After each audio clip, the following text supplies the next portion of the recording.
Tarde. Boa tarde, Duda. Boa tarde, Samuel, telespectadores da TV Prevê, e também boa tarde aos funcionários da emissora. Boa tarde, professor. Boa tarde, Samuel, Nádia, todos os telespectadores da TV Prevê. É bom estarmos aqui uma vez nesse espaço democrático regional da nossa cidade. Estamos aqui, ó. PT e PSDB, isso que é gostoso, né, de conversar. E dois vereadores de nível de intelectualidade acima da média, e o telespectador gosta muito disso. Mas vamos falar das comissões, né? Vocês viraram membros importantes de duas comissões.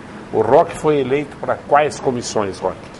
Eu fui eleito para a Comissão de Fiscalização e Controle, que já integrava no biênio passado, e sou presidente dessa comissão. Também integro a Comissão de Justiça, que também participei no biênio passado, a Comissão de Direitos Humanos, me mantive na Comissão de Direitos Humanos e na presidência, a Comissão de Ciência e Tecnologia e a Comissão de Ética, que é uma comissão nova que foi instituída agora na Câmara Municipal.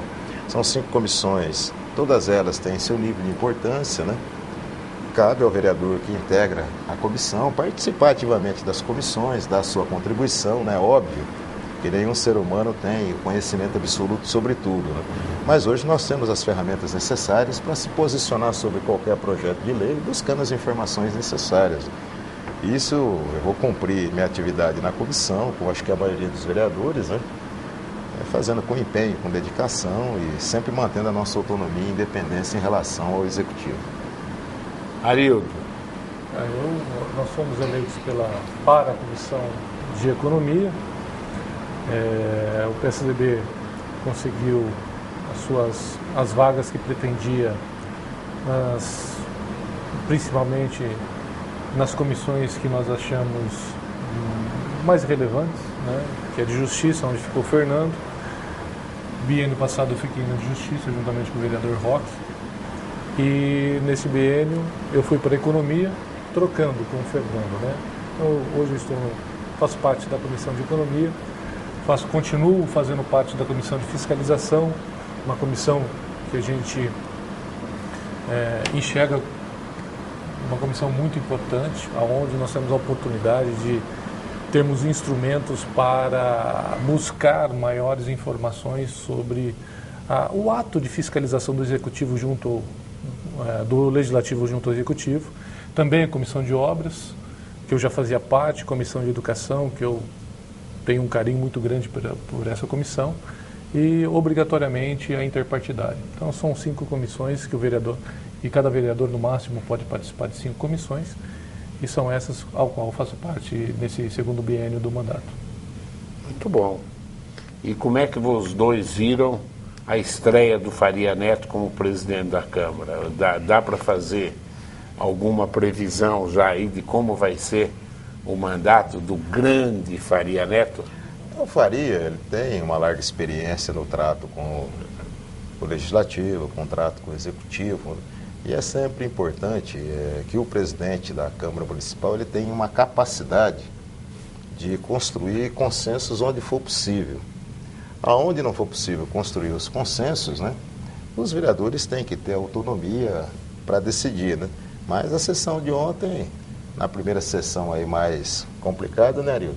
Acho que o Faria se saiu bem, conseguiu atingir o objetivo que foi formar todas as comissões. Deu para tirar uns 8, mais ou menos? As lideranças, né? Acho que uma nota 8 tá bom, Faria, tá bom. Uma nota 8 tá bom.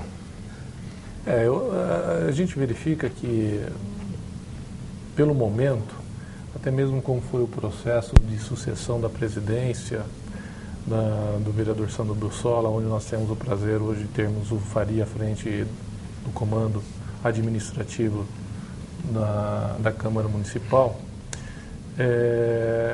infelizmente, naquele momento ficaram algumas feridas, né?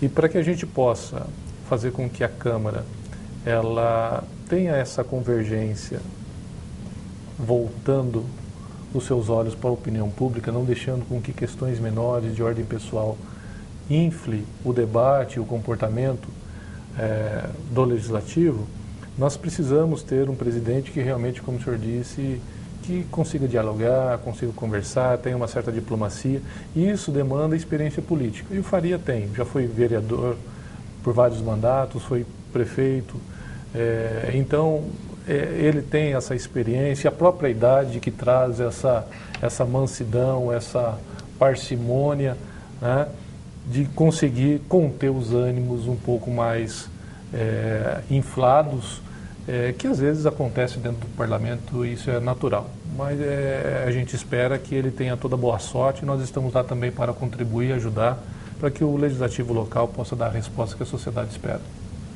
Como é que vocês viram?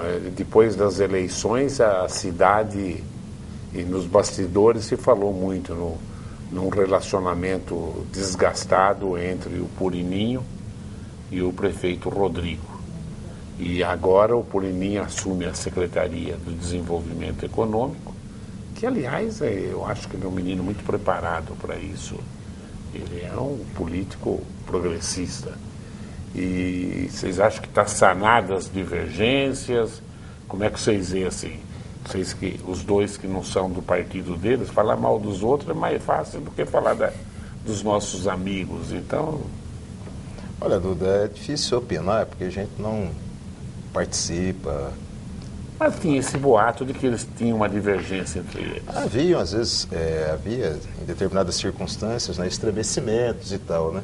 Mas falar sobre o nível disso, para a gente é complicado, porque eu, pelo menos, não sou do PMDB, né, não sou da executiva do PMDB, não participava diretamente lá das decisões lá do próprio partido em relação ao governo, né? Mas, enfim, sendo que o prefeito o indicou para um cargo de secretário, é sinal, então, que as rusgas resistentes, elas deixaram de existir, né, Arildos? Eu acho que é isso. Porque senão você não entregaria uma secretaria importante como essa, né, para alguém que seja seu desafeto. E num ano de crise, né? Num ano de crise econômica, enfim. Mas eu acho que eles devem ter resolvido o problema deles lá. Eu vejo também na mesma... Tem uma posição semelhante do vereador Roque. Nós, de ouvir falar, né, mas nós não sabemos o que realmente acontece na intimidade. E o Rodrigo e o Renato têm uma relação de amizade já de algum tempo, são partidários, foi líder do prefeito durante 6 anos. E o Rodrigo, tanto o Rodrigo como o Renato, mas principalmente o Rodrigo, porque hoje ele é o chefe do executivo, ele consegue digerir com uma certa facilidade esses conflitos, né? Então, esse ato demonstra que, aparentemente, se existisse rusgas, que elas foram dirimidas, e hoje o Rodrigo faz parte do Poder Executivo. O Renato faz parte do Poder Executivo como secretário do Desenvolvimento Econômico. E a gente deseja toda boa sorte para ele. No momento de crise, há necessidade de nós priorizarmos aquilo que traz divisas, recursos e gera emprego, né? E a Secretaria de Desenvolvimento Econômico tem esse condão de buscar o desenvolvimento econômico da cidade, trazendo empresas, convencendo empresariados para que invistam no nosso município, né? E ele já vem com uma ideia tentando modernizar e dar um outro up à secretaria, acrescentando nela o aspecto do emprego, do trabalho, né, e geração de renda. Então, a gente está desejando toda boa sorte para o Renato e nós vamos cobrar como oposição, com coerência, também o trabalho desse amigo que lá estivemos juntos por 2 anos. Ô, Rô, como é que está? Ontem teve outro desdobramento, o caso do Manfrinato, né? Na Câmara teve o pessoal do Participe fazendo protesto, etc. Como é que está o processo contra o Manfrinato? Não existe um processo contra o Manfrinato. Foi feita uma representação à Câmara em relação aos fatos que a cidade já conhece. O processo chegou na Comissão de Fiscalização e Controle. A Comissão de Fiscalização e Controle se reuniu, avaliou o caso e nomeou um relator.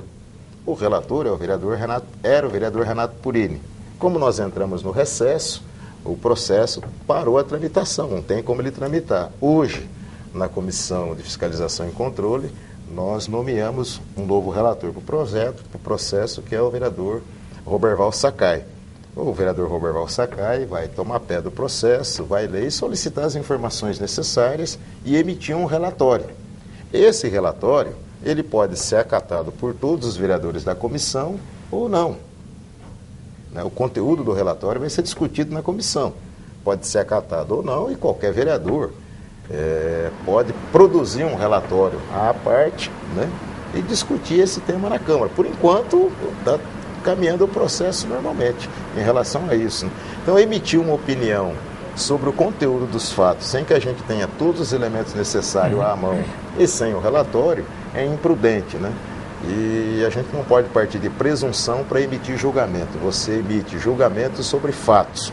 Presunção não é fato, e a hora que o processo estiver concluído, nós temos fatos, vamos ter os fatos nas mãos, vamos poder decidir a nossa opinião para A ou para B.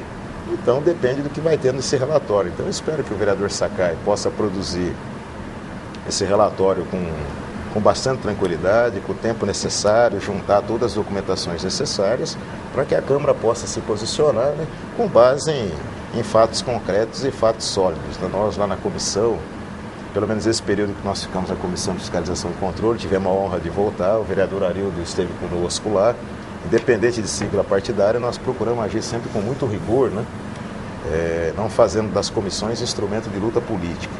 O pior problema que tem numa Câmara Municipal, eu vou falar de Câmara, não vou falar de Assembleia nem do Congresso Nacional. São câmaras também. E quando as comissões, elas são utilizadas para se fazer luta política. A Comissão de Justiça, por exemplo, tem que analisar se o processo, o projeto de lei é legal ou não.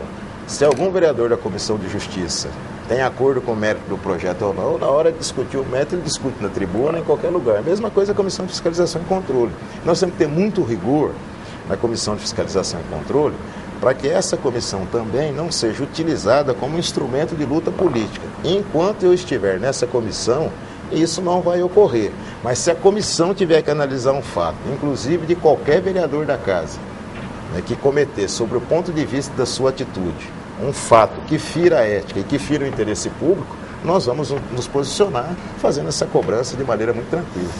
Quer colocar mais alguma coisa ou é isso que eu coloco? É isso, né? Para acrescentar, como disse o vereador Roque, nós estamos aguardando até mesmo por aquilo que foi realizado nos trabalhos no ano passado, informações, para que a gente possa realmente nos manifestar e dar um parecer que condiza com a realidade, buscando sempre esse rigor que nós pautamos dentro da comissão, para que a gente possa produzir justiça com ética, respeitando princípios morais de honestidade, voltada sempre àquilo que interessa para a população, a transparência do comportamento dos homens públicos no exercício das suas funções que foi outorgado pela população, através do voto popular. Então, nosso compromisso é com esses pontos de vista. O Roque, 2015, está uma onda de pessimismo. Com quem a gente conversa? A gente que é empresário, desde o pequenininho até no salão de cabeleireiro e tal. Você acha também que vai faltar dinheiro em 2015 ou estão tendo visão? Não, acho que a economia ela é prática, né? Eu acho que nós atravessamos uma crise mundial, sob o ponto de vista econômico, com muitos problemas. Já disse aqui várias vezes no seu programa, quando tive a oportunidade de vir, que os efeitos da crise no Brasil, eles iriam aparecer, as medidas paliativas que foram adotadas, né, que foram medidas importantes para conter a crise em determinados aspectos, elas se esgotaram e agora nós vamos ter que enfrentar esse problema da crise. Como é que você vê a presidente tirando até direitos trabalhistas, Roque? Você que é historicamente um defensor do trabalhador. Duda, eu participei do processo eleitoral e quando fui para a rua fazer campanha, a gente tem que ter posição, né? Eu dizia muito claramente, nós temos que bater o Aécio nas urnas e se preparar para bater a Dilma nas ruas. E é o que nós estamos fazendo. Essas medidas, que são medidas que retiram o direito consagrado dos trabalhadores, elas partem de uma decisão de natureza política, como enfrentar a crise. A Dilma optou, dentro de um governo de coalizão, para enfrentar a crise atacando direitos consagrados dos trabalhadores, que podem ter impactos extremamente negativos sobre o aspecto social. Nos compete, enquanto trabalhadores, nos compete, enquanto também dirigente sindical, fazer esse diálogo, pressionar o governo e chamar o povo a pressionar para que ela retire essas medidas. É esse o debate que nós temos que fazer. Eu acho que mas aonde vai parar isso? Se o empresário se posiciona contra, o trabalhador se posiciona contra, como é que vai solucionar isso aí? É o velho debate que as pessoas não querem fazer mais. É o velho debate de caracterizar o Estado. O Estado não é neutro, né, Duda? O Estado sempre expressa um conjunto de interesses. Não fui eu que criei, não foi você que criou e não foi o vereador ali que criou. É a velha luta de classe. Num momento de crise, ela vai se tornar evidente. Quanto mais evidente ela se tornar, necessariamente os conflitos vão aparecer. E eu estou convencido que nós chegamos num momento onde não vai haver mais espaço para aquilo que a gente chama das grandes composições, né? O mundo hoje caminha sempre para rupturas. Um exemplo foi a eleição na Grécia, agora do Syriza, o que pode acontecer na Espanha, com a eleição do Podemos, e rapidamente pode acontecer aqui também no Brasil, onde todas essas velhas organizações políticas, inclusive o Partido dos Trabalhadores, possam ser superadas por outras organizações. É a dinâmica desse processo que a crise econômica colocou que vai determinar esse destino, né? Agora, a gente avalia daqui, mas nós não temos grande interferência lá em cima, né? Claro. O que a gente pode fazer? Fazer isso que nós estamos fazendo. Você que é marxista, os meios justificam os fins. Quer dizer, vocês vão ter que se unir aos empresários agora para combater a política da Dilma. Não, um marxista nunca defendeu que o meio justifica o fim. Isso foi uma deformação do stalinismo. Foi? O stalinismo que fraudou a concepção de Marx e fraudou o leninismo. Stalin se dizia marxista. Tem muita gente que se diz cristão também, e é um problema sério, né? E o stalinismo, então, usou todo esse instrumento para propiciar a barbárie que nós conhecemos na história. Quer dizer, tanto é que os partidos tiveram que fazer... Você também é partidário. O Stalin desvirtuou a Revolução Russa. Ele desvirtuou a Revolução Russa. Quem quiser ter acesso a esse conhecimento, concordando ou não com isso, é verdade, tem que ler, tem que estudar bastante para ter argumentos para fazer a discussão, né? Agora, eu não acho que os fins justificam o meio. Isso é uma questão de Maquiavel, que tem gente que aplica isso. Tem gente que, para ficar no governo, garantir a estabilidade... Não, os comunistas aplicaram isso no leste Os partidos comunistas fizeram bastante. Aqui no Brasil também, para manter a governabilidade, a Dilma fez uma ampla aliança com um negócio que tem uma sigla chamada PMDB. Agora você tem que discutir com qual PMDB. Com qual? Vários. São vários. Falar PT também, 18 PT tem. Sim. Agora você fala aqui mesma coisa em Bauru. Esse é um problema que a gente precisa mudar, né? A administração aqui em Bauru optou por fazer aí os atendimentos dos cargos aí, né? Dá cargo para lá, solta para cá, dá uma merenguinha aqui, uma prenda ali e vai conseguindo aceitar suas coisas. Vamos ver a opinião do Arildo. Arildo, vai faltar grana? O que você acha? Já está faltando, não é que vai faltar. E o prefeito já começou a tentar as vacinas para a opinião pública. Eu estou achando o Rodrigo, pelo menos... está admitindo que... porque não tem como não admitir. Se bobear, a cueca fica na mão, Não tem como não admitir fato, né? Contra Mas fato tem gente não é escondendo argumento. ainda. Viu? Mas não tem como, porque no final a hora que você passar a régua para subtrair e somar, vai dar negativo. Nós sabemos que... É claro que o município ele sofre de contaminação por aquilo que acontece no Estado, como acontece na economia nacional. 40% do nosso orçamento é ICMS e FPM. Já caiu, né? Já caiu sensivelmente. Os dois caíram sensivelmente. Falou aqui, Duda. Agora, o problema é se nós vamos ter capacidade para que a gente possa ter um governo mais austero do ponto de vista de gasto e de controle de desperdício. Tem que cortar despesa e tentar mais receita, né? Agora, mas eu falo assim, né? Porque o Brasil é tudo simplista. Precisa de 80 bilhões. Aí nego fala, eu subo aqui, subo aqui, subo aqui, subo aqui. Entendeu? Achei 80 bilhões, está resolvido. Agora, crise, que eu entendo, é a hora que você sobe e o cara não consegue pagar. Aí é crise. Porque se for no papel resolver o problema, precisa de 80 bilhões, o Joaquim Levy falou, já arrumou os 80 no papel. Agora eu quero ver realmente acontecer isso. Porque você viu que a balança deu 17 bi negativa, a maior dos últimos 18 anos. Não é isso? No ano passado. No ano passado. É. Você tem um rombo no orçamento do governo, quase 90 bilhões de reais. Né? Na hora que some 17 bi, alguém vai ficar sem receber, está na cara. Não é que alguém vai ficar sem receber, tanto que as diplomacias estão faltando dinheiro nas embaixadas, enfim, está se cortando nós de toda a Nós temos um ordem. problema, por exemplo, as desonerações. Tem muita gente criticando. As desonerações que deu na cadeia produtiva, em vários setores da cadeia produtiva, foram dadas desonerações, mas você não viu o preço cair. Nós vimos cair a receita, por exemplo, da Previdência. Mas deu lá atrás já, né? Não, as desonerações de EPI, desonerações de Previdência, mas isso é um acúmulo, isso vai criando deficiência sob o ponto de vista de receita. Eram medidas paliativas. Agora, a economia só cresce. Vou dar um exemplo de São Bernardo do Campo. Nós temos a Mercedes-Benz e a Volkswagen. A Volkswagen produz carro, então ainda existe venda de carro. A Mercedes produz o quê? O grosso da Mercedes é caminhão e ônibus. Se não existe desenvolvimento da economia para que esse equipamento possa ser colocado no mercado, vai ter uma crise. Só que na hora de fazer, quem paga a conta da crise são 800 trabalhadores que são demitidos. Isso é uma lógica do sistema, não é nenhum problema moral, é um problema econômico, você sabe disso. Agora, quanto essas empresas não lucraram com o processo de desoneração? Não, e tem outra coisa, e isso né, bateu Roque? no município. Roque, e fica essa ideia, as montadoras hoje não são geradoras de emprego, mas está tudo mecanizado. Um homem na Alemanha monta um carro, no Brasil precisa 2. Você está entendendo? Então, naquela época eu falei isso aqui na TV Prevê. Eu falei, é um absurdo, está tirando os impostos das montadoras. Quando hoje o cara num computador ele monta um carro.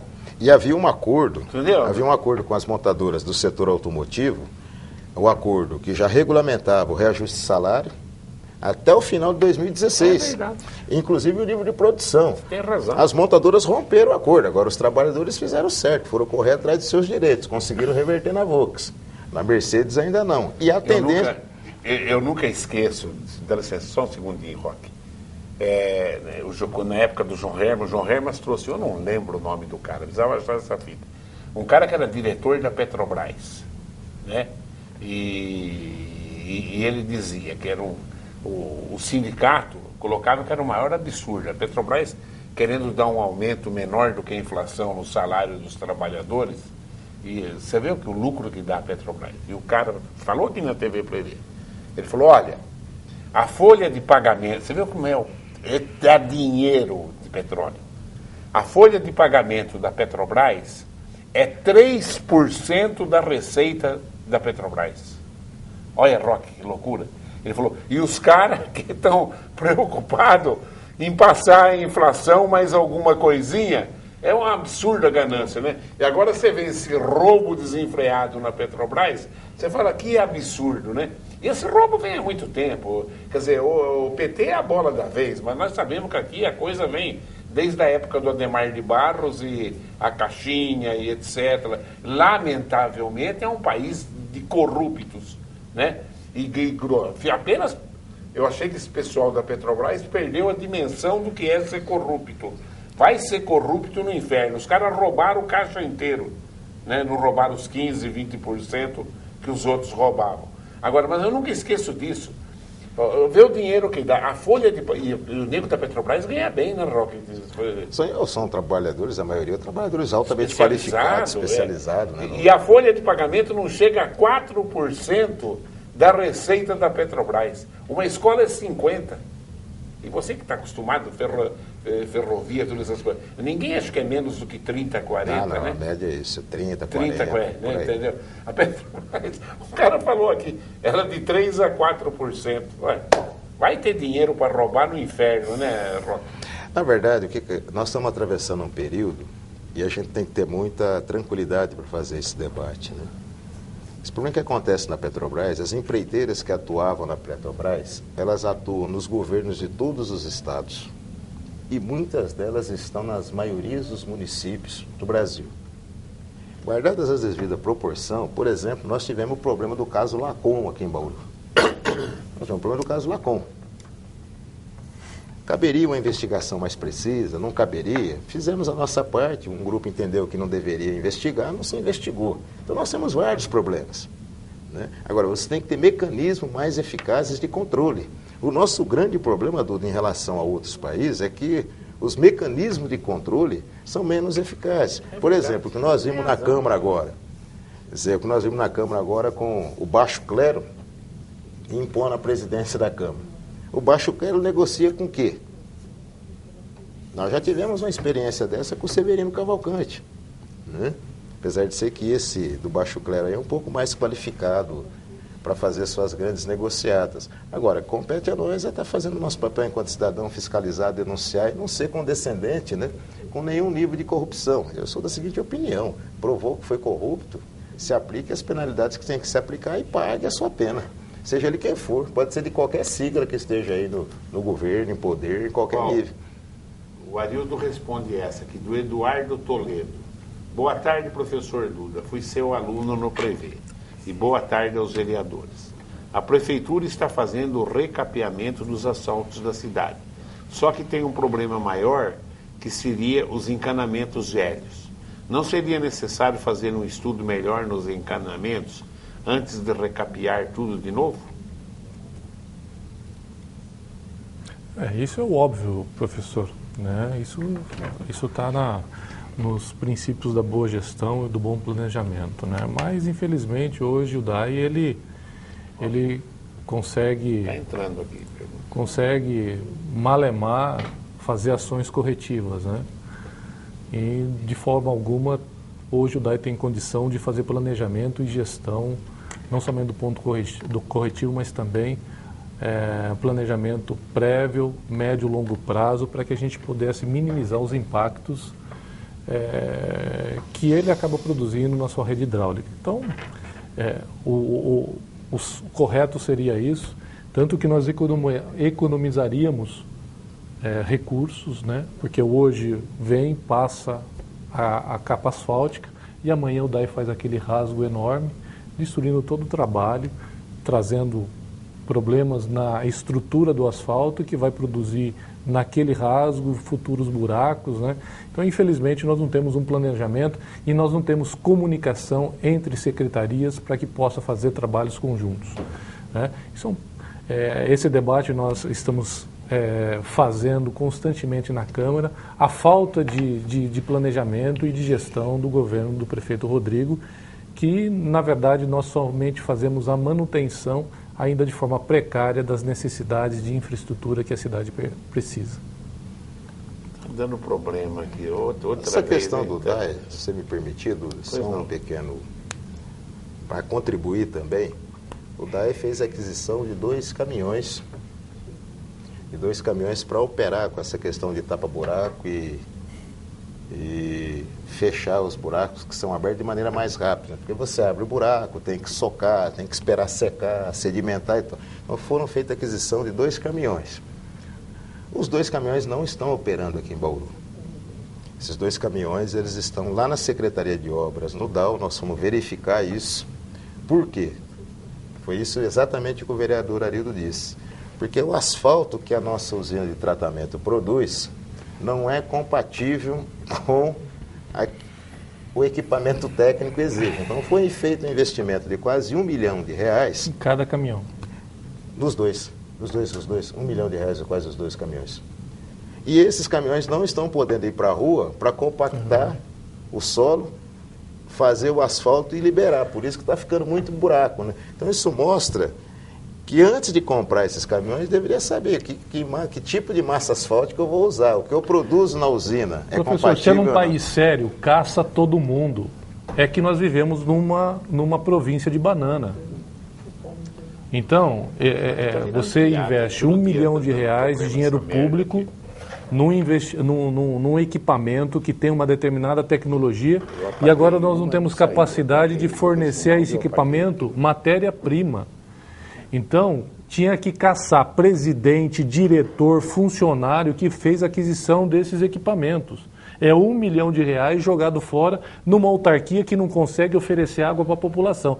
Então, assim, tem coisas que não dá mais nem para comentar. Índice de perda de água muito maior acima 48%, da média nacional. 48%. 48% e a média nacional é 30%. Nesse caso, é até importante que a gente está aqui na TV Prever, para fazer uma cobrança oficial ao presidente do DAI, o senhor Giasone, para que venha e explique quais são as razões que levaram ou que estão levando aos caminhões a não serem utilizados num serviço que é um serviço que a população cobra com razão. Às vezes você fica com um buraco na frente de casa, ou na frente de um comércio, numa rua, concorrendo para acidentes, 2 meses, 3 meses. Esses caminhões foram comprados? Foram comprados.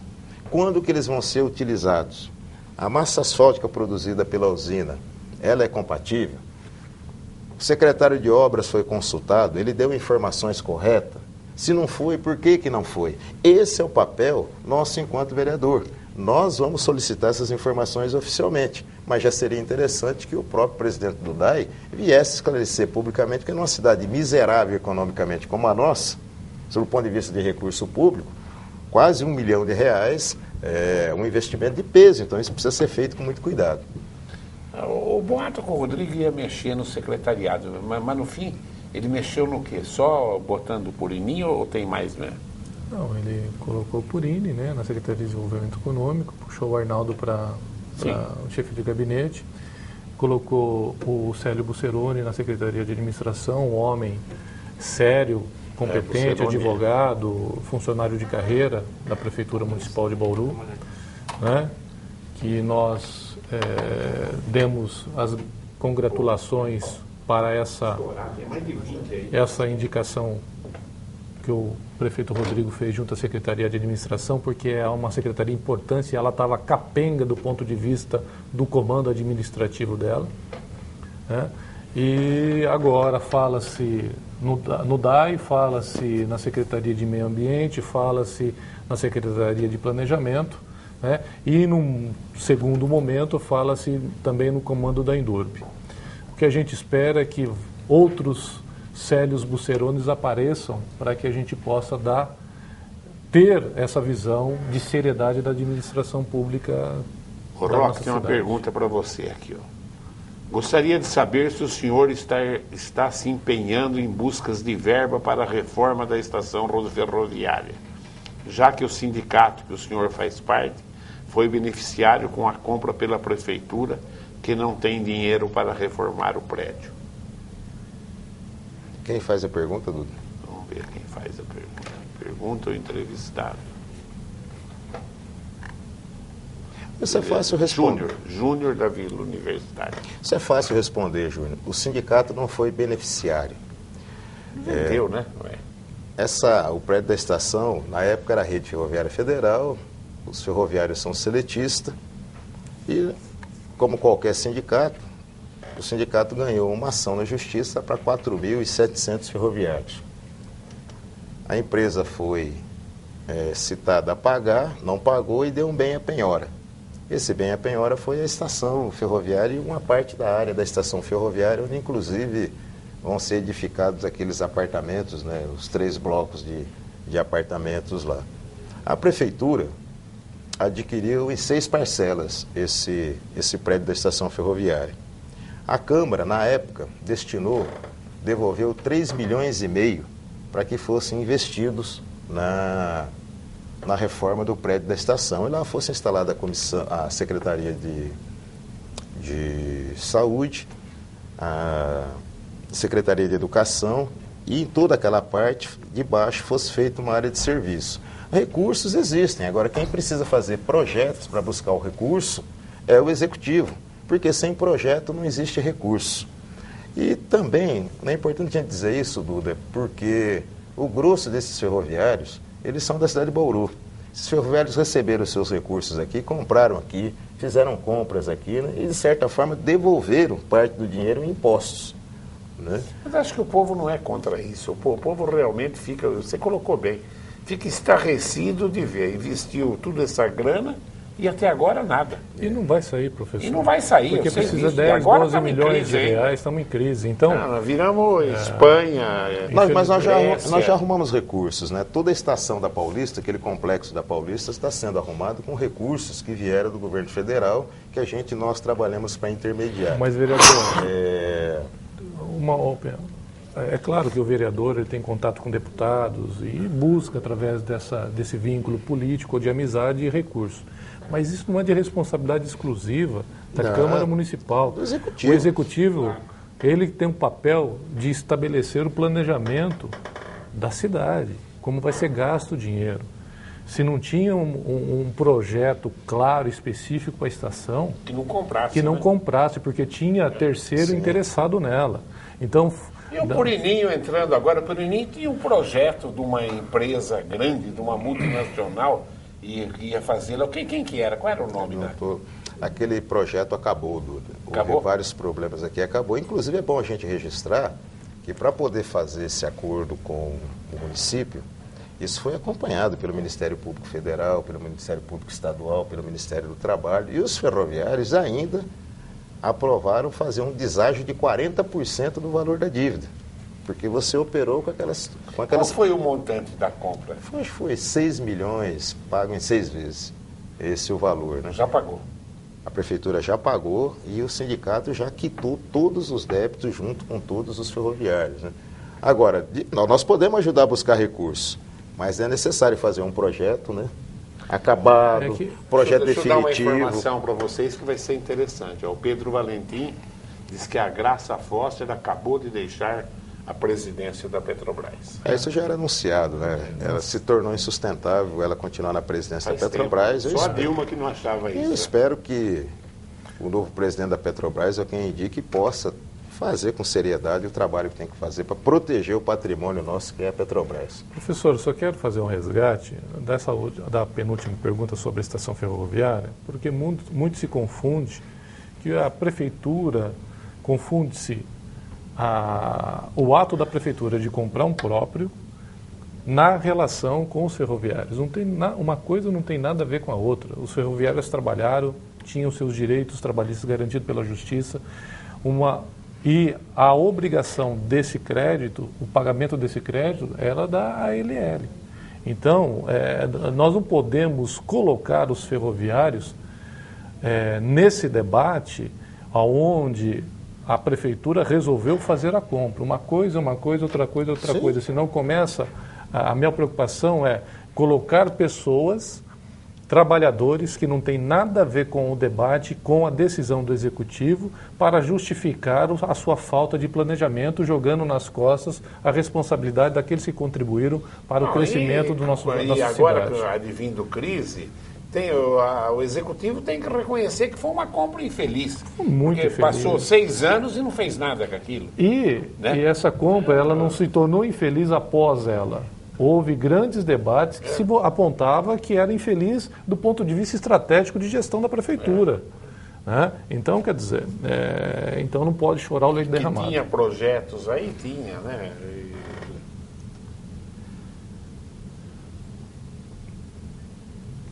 O serviço de aerofotogrametria realizado pelo Instituto Soma em 2014 tem levado grande número de bauruenses ao Palácio das Cerejeiras desde segunda-feira, quando a Secretaria Municipal de Finanças começou a atender os munícipes que tiveram diferenças de metragem em seus imóveis.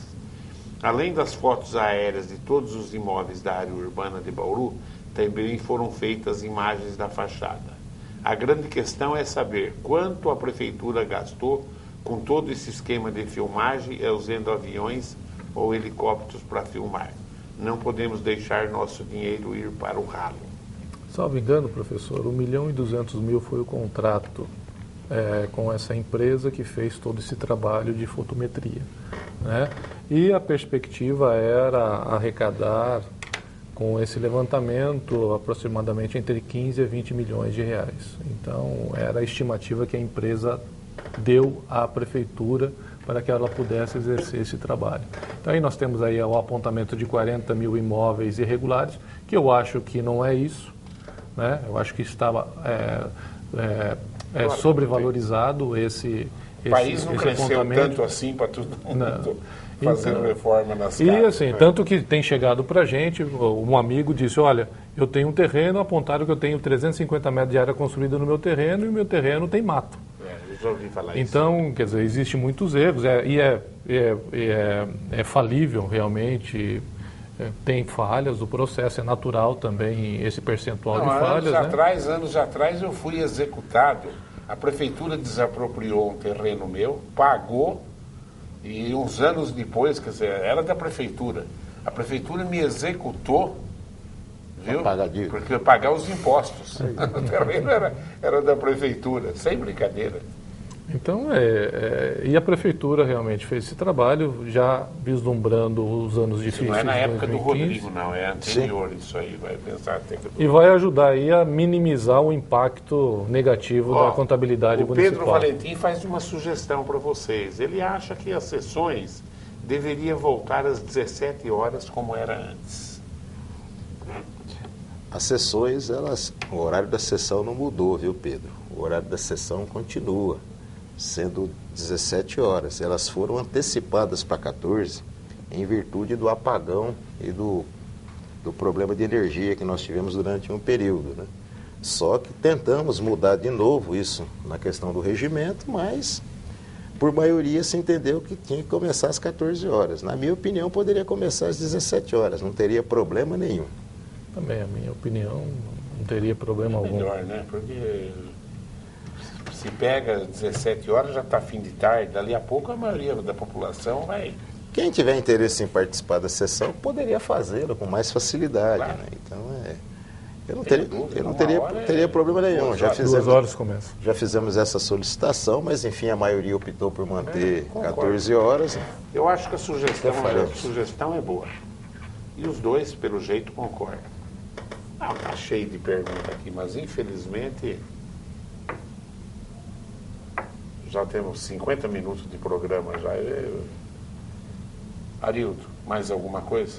Não só isso, professor. O nosso gabinete está à disposição de toda a população. Nós estamos à disposição sempre da TV Prevê para dar a satisfação, não somente do nosso mandato, mas a nossa opinião sobre o que acontece hoje dentro da área pública no município de Bauru, e a nossa finalidade, sempre gosto de reiterar, é contribuir para o melhoramento da vida da nossa sociedade. Eu gostaria de agradecer mais uma vez, né? A gente procura vir aqui sempre tratar os assuntos com a transparência necessária, agradecer ao Arildo, um vereador que mantém conosco boas relações, temos lá de vez em quando umas rusgas, né, Arildo? Mas faz parte do processo. Senão fica muito chato. Agradecer aí a TV Prevê, você, os funcionários e aos telespectadores, né? E mais uma vez frisar o seguinte, Duda, a compra da estação ferroviária não foi uma compra que não deveria ter sido feita, porque à época todos os projetos estavam lá.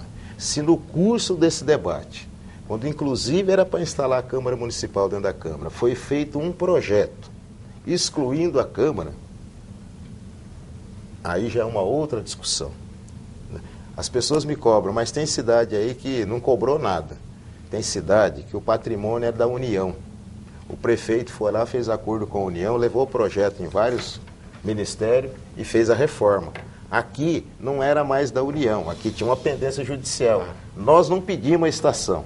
Nós contestamos em juízo todo e qualquer patrimônio dado para pagar dívida.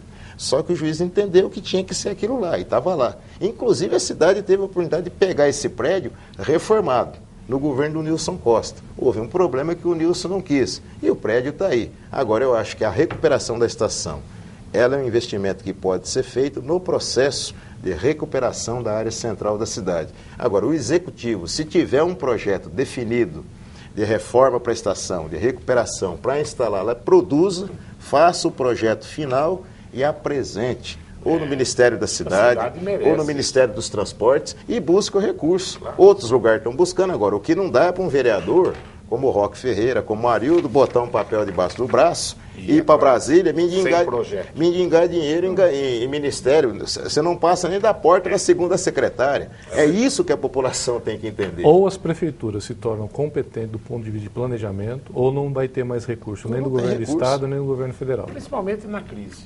Roque. Obrigado. Obrigado, Arildo. Bom, eu só quero comentar, às vezes algum de vocês quer falar, um grupo de estudantes universitários peruanos em Bauru, ligado à Igreja Adventista, fazendo um trabalho de pesquisa e até para angariar fundos para os estudos dele na Universidade Adventista do Peru, foram discriminados de uma maneira vergonhosa por algumas pessoas da nossa sociedade, foram confundidos até com bolivianos, que também não tinham que ser discriminados se fossem bolivianos, e colocando que eles estavam aí para raptar crianças, etc. Agora, o pior de tudo é que foram até apedrejados, viu? E é lamentável que tenha acontecido isso numa cidade como a nossa, no centro do estado de São Paulo, que é o estado mais evoluído do Brasil. É muito triste, muito triste. E eu sei que os anciãos aí da Igreja Adventista estão profundamente chocados, e a TV Prevê quer hipotecar a solidariedade a quem pertence a essa denominação Igreja Adventista do Sétimo Dia. Lamentavelmente, isso é fruto, né, do que se faz nas redes sociais. Eles estiveram na Câmara Municipal, passaram no nosso gabinete, acho que passou no gabinete do vereador Arildo, né, apresentaram os seus projetos, as suas propostas, né, cada um ou outro contribuiu, não, mas não tem nada que justifique essa barbarização em redes sociais. Precisa tomar-se muito cuidado com o que se publica, com o que se divulga, né, em redes sociais. São pessoas que poderiam ter sofrido agressões graves, né, lesões graves por conta de um boato. Né? Então nós vamos tomar muito cuidado, né, Arildo, para não se basear muito nas aparências. Eles estão aí fazendo um trabalho, quem concordar contribui, quem não concordar não contribui, mas, infelizmente... Até não deixa entrar dentro da casa, se for o caso. Pedir, né, para a população não ter nenhuma atitude assim, hostil, de agressão física, nem moral contra nenhum deles. Né? É verdade, ela foi lamentável. Eu agradeço a sua audiência, que a Graça Foster vai com Deus, né? E nós continuamos aqui trabalhando de manhã, tarde e à noite para tentar manter a pouca coisa que nós temos. Tchau.